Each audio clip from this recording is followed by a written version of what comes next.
నమస్కారం. శ్రద్ధ టీవీ1 న్యూస్ కి స్వాగతం.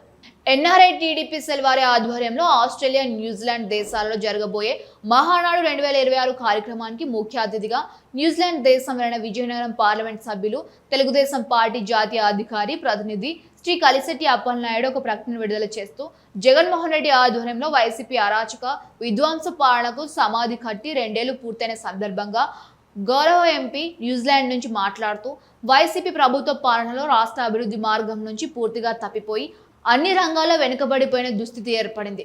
పరిశ్రమలు రాష్ట్రాన్ని వీడి వెళ్లడం, యువతకు ఉద్యోగ అవకాశాలు తగ్గిపోవడం, రైతులు తీవ్ర ఇబ్బందులు ఎదుర్కోవడం, రోడ్లు మౌలిక వస్తువులు దెబ్బతీయడం, ప్రజాస్వామ్య విలువలు క్షీణించడం వంటి పరిణామాలు రాష్ట్ర భవిష్యత్తును సంక్షోభంలోకి నెట్టాయి.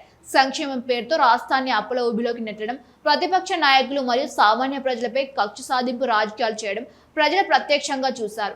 రాష్ట్ర ప్రజల ఆశయాలు, యువత భవిష్యత్తు, రైతుల సంక్షేమం, అభివృద్ధి అన్నింటినీ పక్కన పెట్టి జరిగిన విధ్వంస పాలనను ఆంధ్రప్రదేశ్ ప్రజలు ఎన్నటికీ మర్చిపోలేరు.